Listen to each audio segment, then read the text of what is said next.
tell everybody who you are, where you're from, what you do. My name is Kalena Rapana. I'm 41. I'm a mum of 8 and I live here on the Gold Coast, originally from New Zealand. I've been married for 18 years in this July. Feels like a lot longer than 18 years, but yeah. And before I got married, I was working as a hairdresser. I studied in New Zealand. I only worked a couple of years here when I moved to Australia because then I started having babies once I got married. But I will do it on and off at home, working around my babies, and I enjoy baking, so I'll do that too. Yeah, Did we say how many babies you had? yeah. 8, yeah. 8. Okay, so you have been on a massive journey of self discovery, healing, learning, and growth. Massive. And of course, a big part of that has been motherhood with 8 babies. Before we dig a bit deeper, coming from a big family, did you always want a huge family? When I was growing up, no. I yeah, well, because I'm one of 10. I'm the second eldest, but I'm the oldest girl. And then there was a lot of boys. The next sister after me is 8 years younger than me, and then Tori's 10 years younger than me. So I was the only girl for a long time. And yeah, growing up, I hated having a big family. I think because yeah, I felt like I was a mum before my time, and I used to say that all the time. But once I got married and the next step was having babies, I I knew that I wanted to have lots of kids. Probably not 8, but yeah, 6. I always wanted to have 6 kids. Oh, okay. But yeah, so I guess that is a big family. Yeah. Yeah, I had 8. What kinds of things did you learn growing up that have helped you navigate motherhood and being a wife?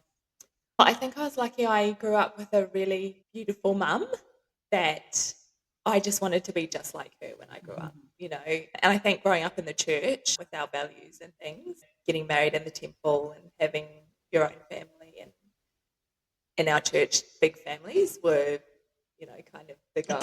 Yeah. The Lots of norm. kids. But yeah, I just wanted to be just like my mum when I was younger. Yeah, because she had a lot of love for her family. She loved her children, and yeah, she loved babies, and she had a lot of love to give. And so I just wanted to be just like her. Yeah, she's beautiful, your mum. Did you ever feel like in your family of 10 kids that it was a big family? No, I didn't. And even when I would look at photos, like it didn't seem like a lot. And people would talk about how, oh, the Martin kids, at church, we would take up the whole middle row of church and things. And we would have a minibus. Not that we had a minibus, but just a van was like a minibus. Yeah. But yeah, growing up, it didn't feel like lots. Like we had each other, but it was a different time back then. We spent a lot of time outside playing with the neighborhood kids and things. So yeah, it didn't feel like heaps of kids. Yeah. Even though we always had extras, but I don't know. Yeah, and then you add on the extras. That's right. Same here. Coming from a family of 7 kids, it didn't feel like heaps at all when you're kind of in it. Yeah. That's not many at all. No. Even when I look at photos of us and my kids as well, like the older girls, where I'm always like, that doesn't even look like many, like it's Yeah. weird. No, yeah, it is weird. You say the number 7 or 8 or 10, and you're like, shit, that's heaps. Yeah, I know. And when we go out, people are like counting, like they're staring at us, and we're like, yes, and they're like, look at us like we're crazy, Yeah. Or they'll say, you're not stressed, but I don't know. I'm like, What's the internally secret? I am. Yeah, just not showing it. Yeah. Oh man. Okay, so thinking prior to you stepping out on your healing journey, what would you say were some of the challenges of being a mother and a wife? Before, I because I didn't know about me. and myself. I just followed what I saw my mum do, which was just lose herself and her family. I thought that was normal, just living each day for your children.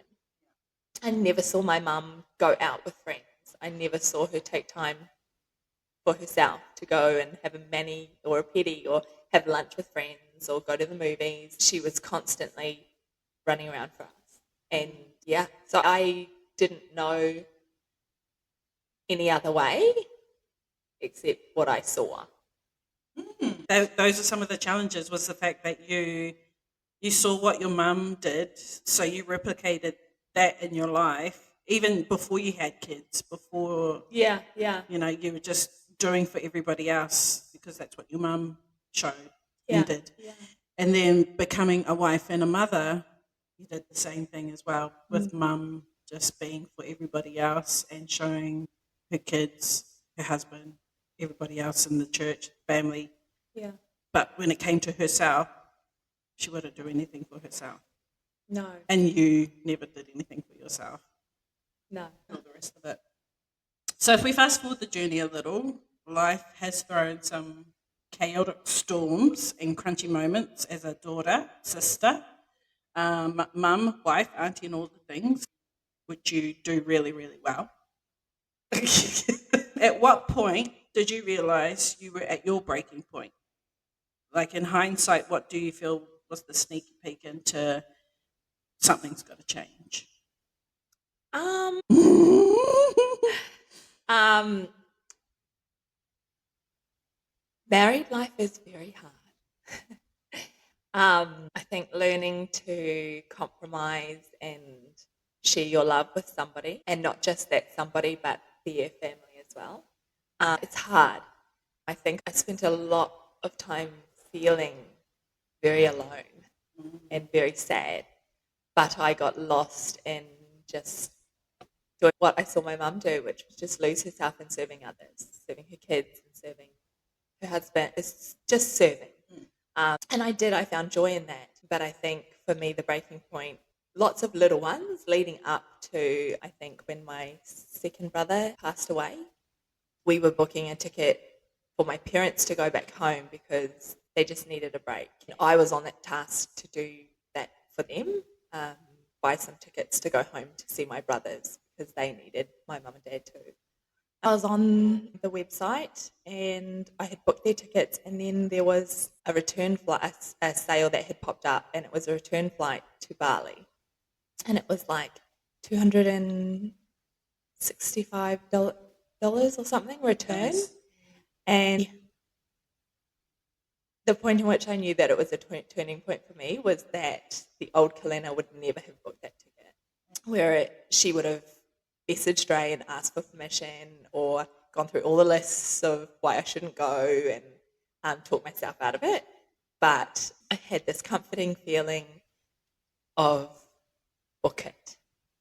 You need to book this for you. And so I did. I booked it. I was so proud of myself. Sure. I was so proud of myself that I had done it. I got my credit card out and, I booked in all the details and then pushed paid. And it came up with a confirmation email, and I was just so, so proud of myself. And I sat there for a little bit, and then I got on our girls' chat and I said, I just booked a ticket to Bali. Who's coming? Yeah. That was probably the turning point that I noticed. It wasn't huge, and it did take a while after that still to, because that was 5 years ago. No, 5 years ago. So it's still learning. But that was probably it for me, where it started. You started to realize, I can do I more. guess. Yeah, cool. And how was the reaction from like your husband? Because you mentioned, I didn't get permission. Yeah, I messaged him and I said, I just booked a ticket to Bali. If you know my husband, he's super easygoing. So he was like, good on you, babe. So and he'll always say I don't need to ask for his permission, but, the me and me. Yeah. And how was the mum guilt, though? How did you feel about that? Initially, I don't think I had it with that when I booked it. Nice. Because I didn't put a date in. Like, it was just, I just bought the ticket. I still had a little bit of time for those feelings to probably eventuate soon. But Yeah. initially, I didn't have any. Yeah, Yeah. okay, cool. Mm.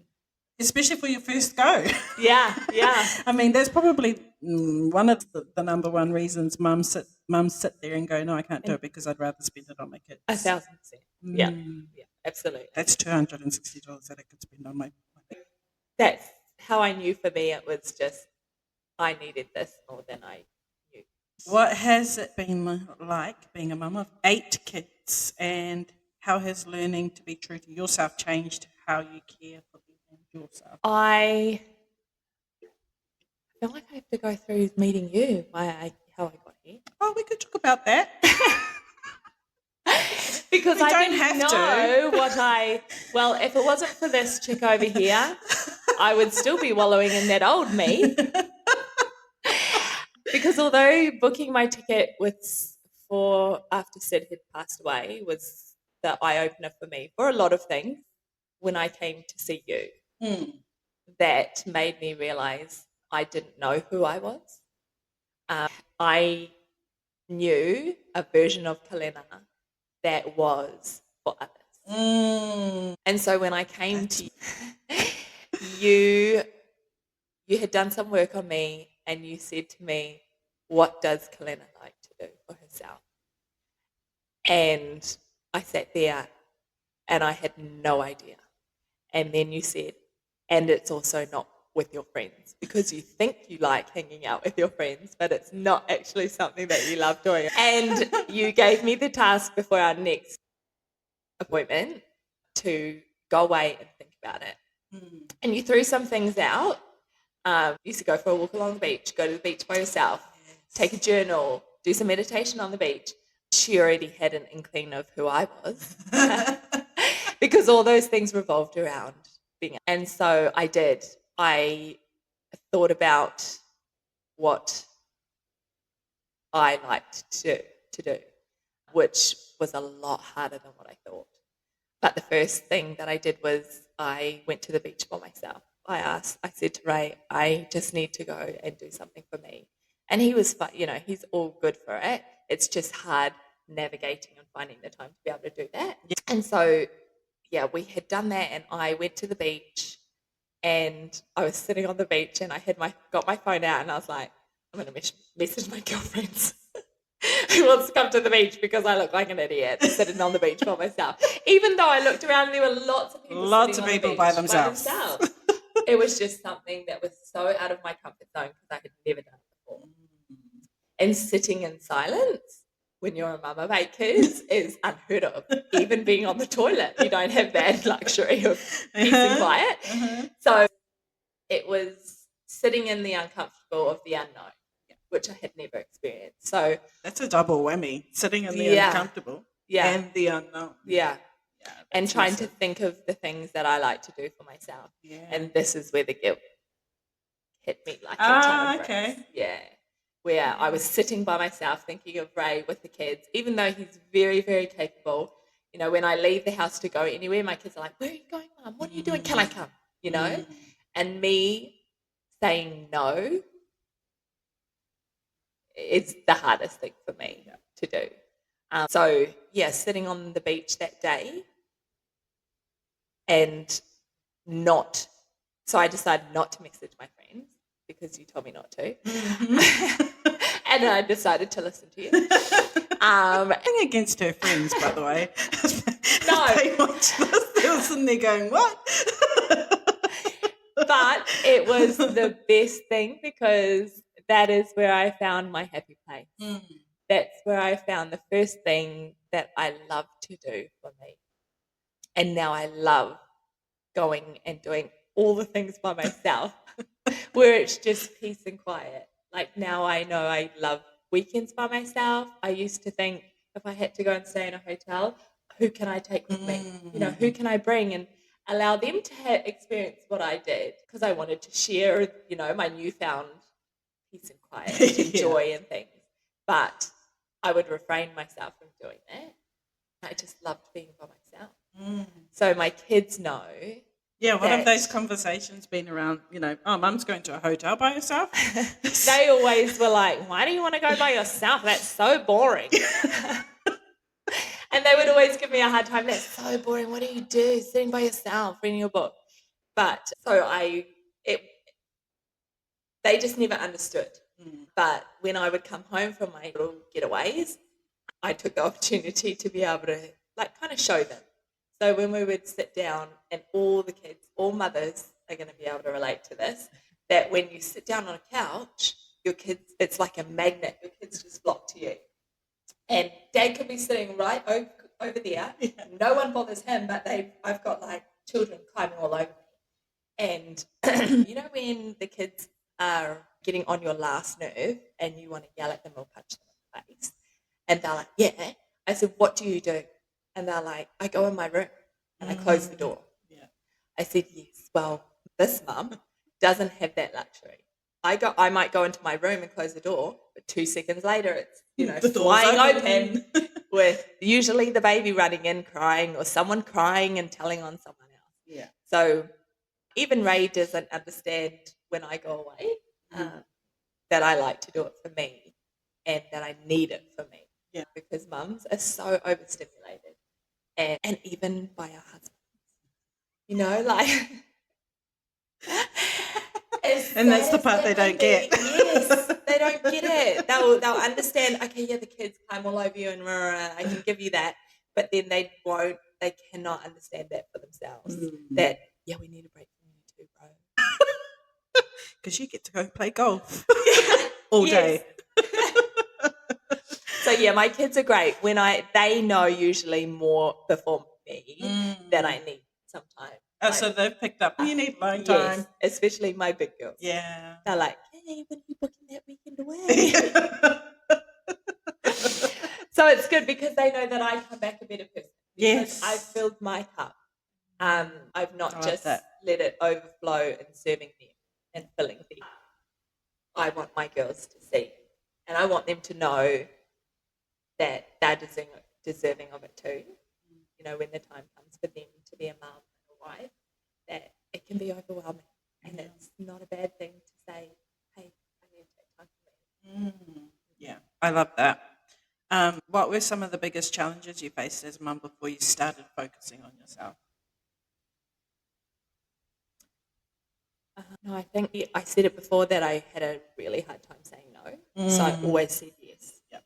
And in our church too, you always say yes, especially to help serve others. Yeah. The answer always has to be yes. Yeah. There's no room for it. Oh, no, I can't do that. I haven't got time. I haven't got space. It's just yes. I mean, I remember a lot of people talk about those people that said no, Yeah. Like it was oh my gosh, they said no, So I made sure that I never said no, that I always did, and that would stress me out. Yeah. Because I would say yes even though I knew that I couldn't do it or probably shouldn't have done it. But I worked my butt off to be able to do it.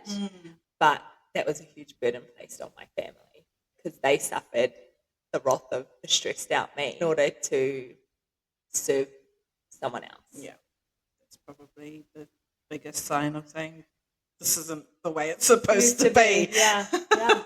This shouldn't be happening this way when serving someone else or others, is feeling stressed out and my family being burdened by it all. Yeah, that's a massive one. So how do you think your kids have responded to seeing you make those changes? I mean, we mentioned one. They now recognise, when are you booking that ticket? When are you booking that hotel? Yeah, I still get caught in the people pleasing of feeling like I need to say yes. My girls are really good, and they'll be like, no, you're not. You know, I still really struggle to say no sometimes. I mean, I have gotten a lot better, but yeah, and I'm super grateful and proud that they're able to know their limits and also know mine too. Yours, by being like, no, Mum, you just have to say no. And they'll even say, I'll say it. I'll tell them no, You've got some allies there to be able to, say no, she can't. Yeah. if I've taught them one thing, that's not to be like me. And I think they see all the cons of what that does. They've been able to see what do what you do. And they've been a part of being on the receiving end Yeah. of my, no patience and tired and stressed out version of me when I do that for others. Yeah. And it's not saying that they're not giving and, yes type of people. They just know when it's kind of like, okay, no, now you're being taken advantage of. Yeah. Yeah. They recognize that. Yeah. That's so cool that they're aware of who you are and even their own limits, Yeah. I guess the gift from that is from observing you and knowing you and your limits, they can turn that onto themselves and go, I can say no to this. Yeah. Should too. I'm good with it. Yes. What advice would you give other mums who feel like they've lost themselves in motherhood or being one? Yeah. And it's surprising how many mums and women feel this way, feel like they get lost. And the thing that I tell my friends when we have discussions like this is I ask them the same thing that you asked me. Is what do you do for you? Yeah. And usually they can't say anything, they don't know. And I just tell them what you made me do, you just said go and think about it. Like, think about the things that you love doing for you and start doing them. And I think because I needed to hear that, I was ready for it. I mean, the mum guilt comes in anyway. I think because I was so ready for it, I just did it. Whereas friends that I've spoken to, they really struggle with the mum guilt. Yeah. And they're just putting themselves first. Like, every excuse under the sun comes out. Yeah. And you don't want to push your friends and things. I think especially knowing when they're not quite ready. But that's my biggest thing is just do something for yourself. And the mum guilt's always going to come in, but don't let it. Because you're a better person when your cup is full. You can give more to your children who are deserving of all that love. Most of the women that I come across in the same predicament, and this, all mums, not even mums, just women in general, because it's in our nature to just give and serve, and what can I do to help, and you lose yourself in that space to other people, and so you get so far along that track that it is when somebody comes across and says, well, what do you like doing? It's just this blank. Yeah. It's like, oh, I actually don't know because I haven't been able or given the space to be able to think about it. Yeah. Yeah, I love that. Okay, so another topic that I wanted to bring up before I relieve you is the sudden and most hurtful loss of not just one brother, but two brothers to suicide. So what can you tell us about Briggs and Sid? Give us a little introduction to Briggs and Sid. So Briggs was number 5 in our family, and he was different right from a baby. So he was born with he wasn't born with it, but I think about a year into his life he had severe eczema. And that was hard because how old is he now? 30-something years ago, 35 years ago, eczema wasn't heard of. It was very, very rare. And that's when my mum turned us all around and she went super, super healthy. Oh, right. Okay. Like everything alternative therapy. She was raised that way anyway.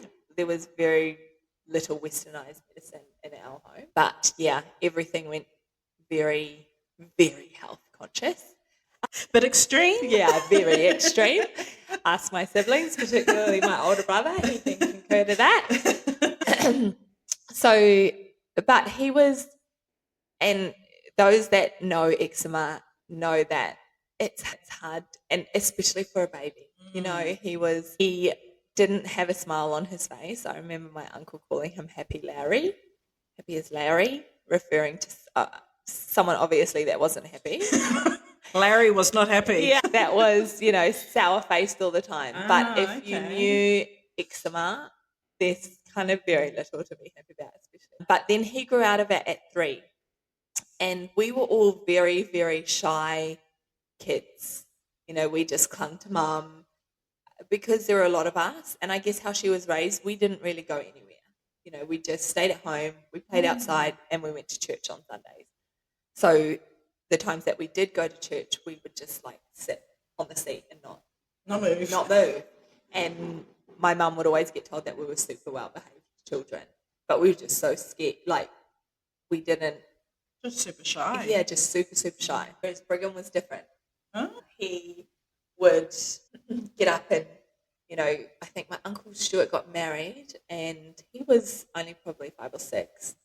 And he did the haka on the stage, He was just like that. By himself? Yeah. Oh, wow. Yeah, he was the page boy and he got up and, he did things like that. Yeah. And he was always he had lots of friends. Everybody knew Brigham. But he didn't, at the time when we were all kids, it was just Brigham would fly off the handle. You didn't really know his mood. His mood swings were just up and down, up and down. He couldn't be asked to do anything. Oh, okay. Yeah. And yeah, so I think that was hard in high school for him. And he got bullied a lot. Yeah. By lots of people. And, you usually get bullied because, by jealous people. Yeah. And so, he got jealous because Brigham was a very good-looking young man.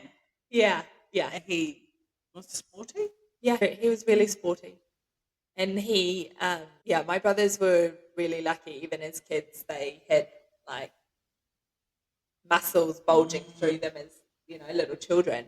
Yeah. And I think with mum, raising us really health conscious, it was kind of next level. But yeah, my brother was very, very good looking and he was very friendly. He was outgoing. He had a heart of gold that would do anything for anybody. He would give them the t-shirt off his back.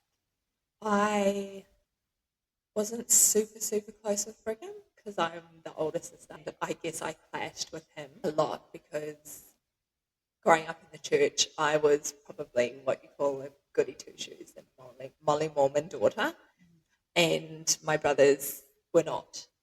And so growing up, I didn't understand the pull or the need to do, things that they did. But I just saw my mum always upset and sad that they were on that track. And particularly for Brigham, I think because we knew that he was different. There wasn't a lot of talk about mental health back then, though. It was just he was different. And so it was kind of a taboo subject that we just didn't talk about. We just knew that it was kind of eggshell walking. So and Sid was similar. Very, loved his friends, loved people, would do anything for anybody.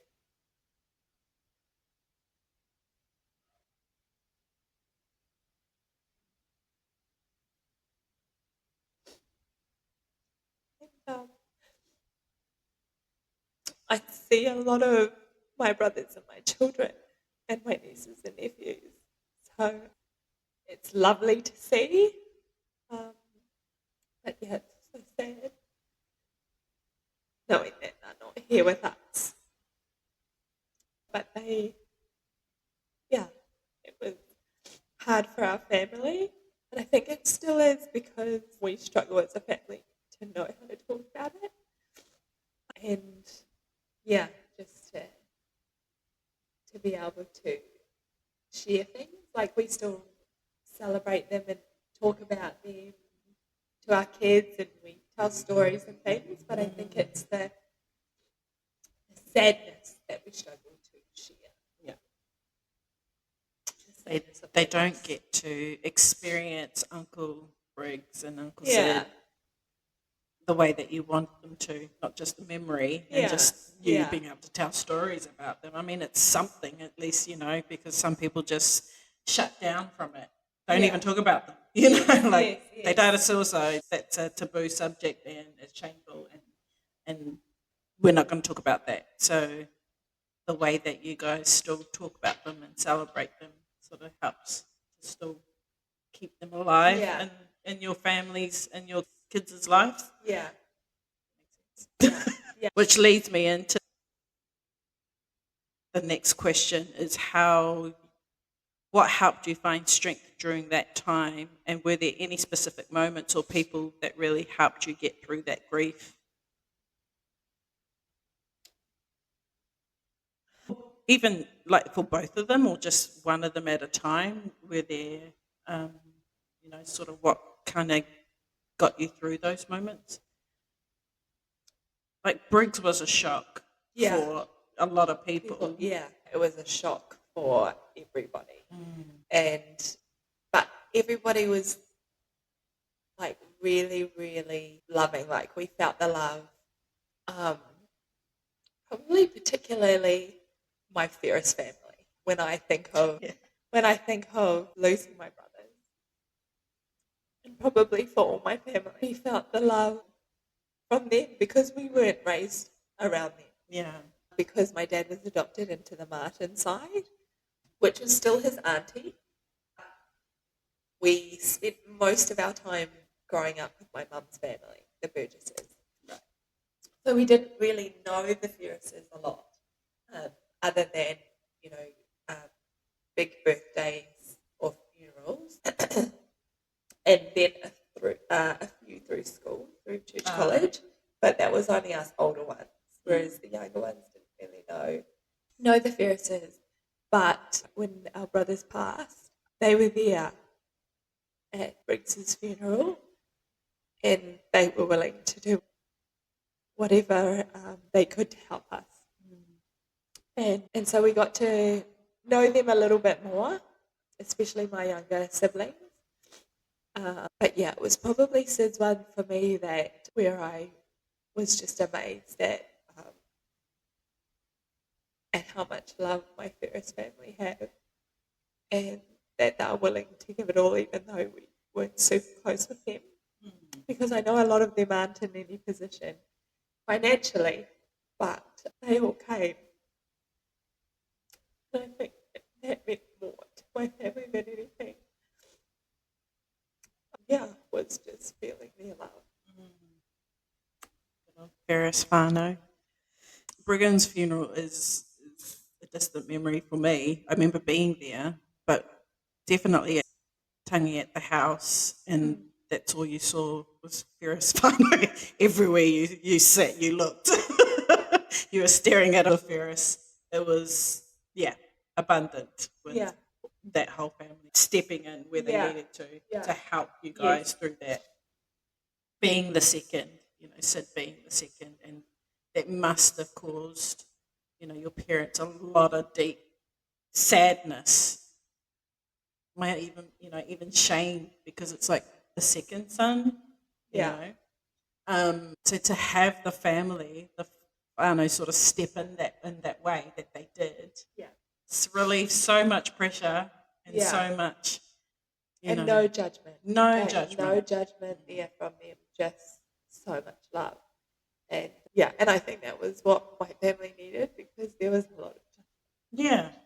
judgment from other people Mm. and from family too, and church members, which kind of, yeah, which hurt our family. And Massive. I know it hurt me a lot. You grew up with the people that were sitting there Yeah, begging you out for something that was not in your control. yeah, Yeah. Yeah. Yeah, that's horrible. So it was a beautiful sight to see the Ferris whānau all chip in, jump in, and help out. Um, One of the things that I've observed, and I think it's cool to sort of talk about, is what are some of the things that you guys do to honour honor them, honor Briggs and Sid, and keep their memories alive? Like talking about them, yes, of course. But what else do you guys do? We celebrate their birthday still. So yeah, we do all their favorite things on their birthdays, which is very, very similar. Like they love the same things. And all my siblings do. Like we all love the beach. Briggs loved Burley. He loved Burley, so we would always go to Burley on their birthday and their heavenly birthday. We usually just get fish and chips and stuff and have it down at Burley. We spend the day at the beach and have the fish and chips, and then we always finish at the grave. Just there all together as a family and with some songs, and just laugh and joke and tell stories if we have any for both of them. And it's always, I think, we feel so much joy because every time we go there, some of their friends come on those days too. Or we'll see when we arrive that, their friends have come and visited and left things for the boys. We celebrate them and we remember them still as if they're here. Yeah. I love that. It takes away the stigma of suicide. Like 10 years ago when Briggs passed away, such a shameful thing. And nobody talk about it. Yeah. Oh, you had somebody, your brother died of suicide. Those sorts of things, it becomes such a thing to just don't talk about it. It's being talked about a lot more now. So yeah, even when they first passed away and people would say, oh, how did they die? And everybody didn't just even has know. to know. Yeah, I didn't even know what to say. And like even telling my kids, things. I didn't know what to say or how to say it. Yeah. Because it's something that wasn't talked. It was just that shame and taboo subject of suicide.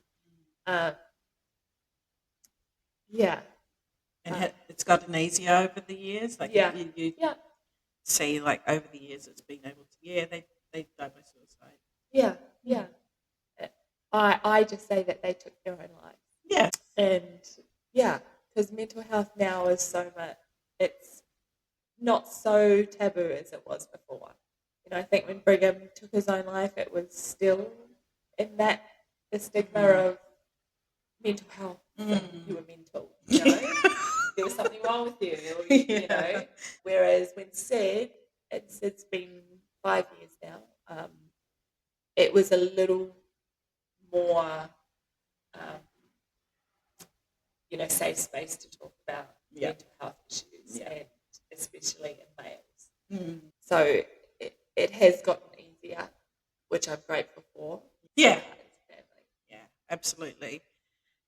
I mean, I don't think I have been affected firsthand, none of my brothers have passed away from suicide. I've had good friends pass away, colleagues pass away, and then Briggs and Sid pass away from suicide. There's actually been quite a few.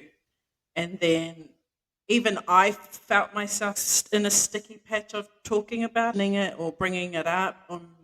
And even with my own journey with trying to take my own life, I think it wasn't until I actually, it became this, no, that didn't happen. Or, no, I didn't try and take my life. You didn't do that. Yeah. To try and skip over the stickiness. Yeah. But it wasn't until afterwards, like later, when I sat with myself and forgave myself for doing that to myself and what I put my body through, that I was able to freely talk about it. Like, I tried to take my life. Yeah. Because there were things going on and I couldn't handle it. Yes. Those sorts of conversations. So, and it's been easier because society now is talking about it a lot more. Yeah. It's making a lot more, it's normalized a little bit more. Bringing more awareness to what was happening to the person that led them to that rather than the act itself. Yeah. Doing it. And that's where I think for me, it wasn't so much shame and things talking about it. Maybe at the beginning, but now it's all just I had so much sadness for the fact that led them to that. Yeah. And that's all that I think about. There's no shame in that. It's just so much sadness that people get to that point where they feel they have nowhere else to go other than to take their own lives. And that's what I think needs to be brought to awareness, for us to be able to help people who feel that way, to get them out of that. And for people to know that there's always people around who are willing to help. I think the big thing too is learning. It's a hard thing to open up and say to somebody, I need help. Yeah, absolutely. I'm struggling a little bit. Yeah. I don't know how to navigate this. Yeah. I don't know what's going on. Asking for help is the hardest thing to do, especially when it comes to emotional things. Yes. You don't want to be judged because it's like, what? Yeah. Some things you think like it's the simplest things. Like I'm not going to go and tell my friend that I can't do my washing. I can't get up out of bed. Can't get out of bed. Because it's like snap out of it. Are you kidding me? Out, just get out of bed. People think that way. It is. It's something that unless you've experienced it, you would never fully, completely know how. And I'm not just talking about the person who's taken their lives or tried to take their lives. It's the people around them too. It wasn't until recently that I was able to sit down with my girlfriends who were around when I tried to take my life, what their experiences, because I hadn't even sat down with them to talk about it, and I hadn't expressed how sorry I was towards them for putting them through that, or what they saw, how they saw me in that kind of state. Yeah. So that was only recent that I was able to talk about that. So it's a hard conversation to have, no matter what it is that's bugging you, or getting you down. You feel a bit mummy or hurt for Briggs and Sid and the rest of them who get to that point of, or the only way they see is to out. I'm just going to take my life because this is the only way.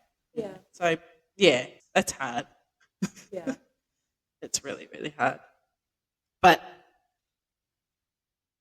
what we've talked about is big stuff. Yeah. And helpful, not only just for yourself too, for anyone who's listening who might be going through it and who has gone through it and doesn't know, how to deal with it. But it is a big topic. It's a massive, massive topic. Suicide, especially nowadays too. It's getting talked about more and more. Yeah. Men's mental health, women's mental health, just mental health in general, which I love because it needs to. Yeah. A lot more people are feeling a lot more free. Yeah. Because it's like, now it explains what I'm feeling. I now can put something to it. Anyway, we've nearly talked an hour, Kalena. I'm so proud of you.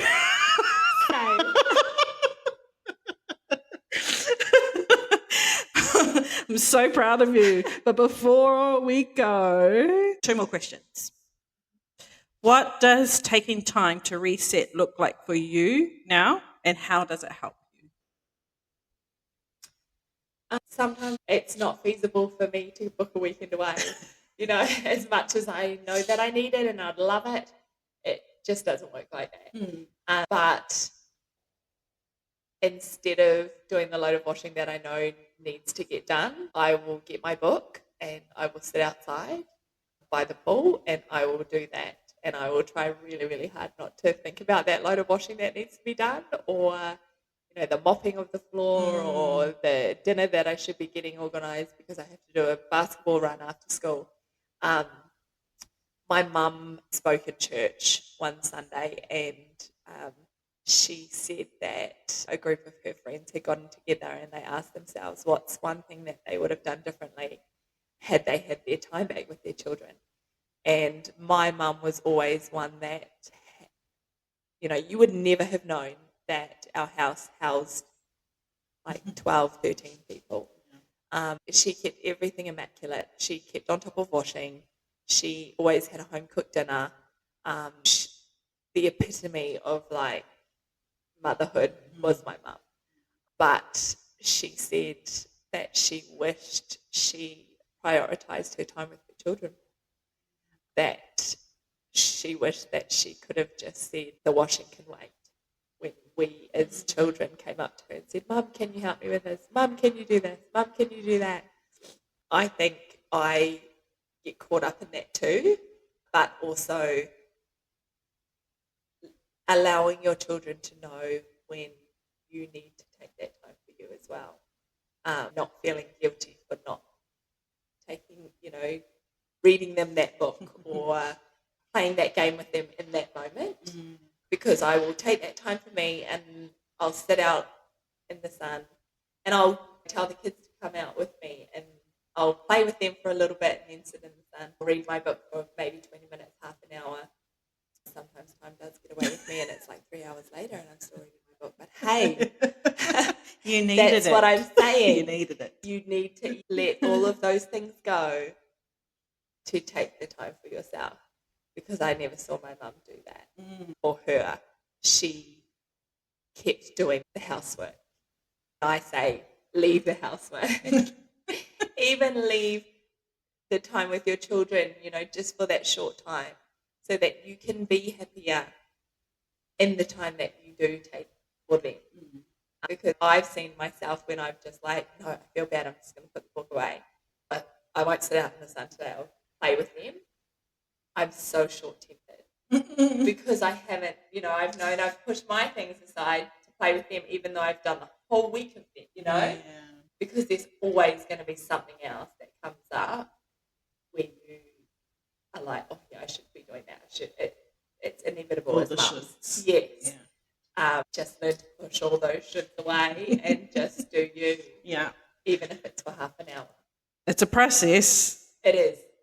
I mean, I still struggle today, and I came to you, I don't even know how long ago. Yeah, it's got to be about 3 years. 3 years ago. When did you Yeah, go to it was 3 years WA? ago. Yeah, 4 years Far ago. out. Yeah. Goodness sake. Yeah. And I still struggle. Yeah. But got a heck of a lot better at it. Yeah. Okay. Lucky last. What's one word to describe the Kalena sitting in front of me now, that the Kalena 4 years ago that entered my door only dreamed of being or didn't think was possible to feel or be?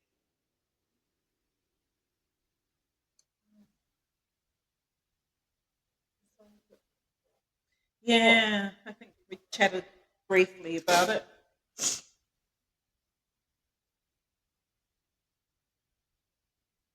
Well, the Kalena before had no idea. I had no idea about anything. I had no idea about who I was. I had no idea where to start. But now I have an idea of who I am. And it's not just an idea, I know who I am. And I'm learning to love who I am. And know that I am always happy, good enough. We'll leave it at there. Thank you for joining me and my beautiful friend Kalena for this chapter of the podcast. Don't forget to like, share, comment, subscribe, and join me for the next chapter.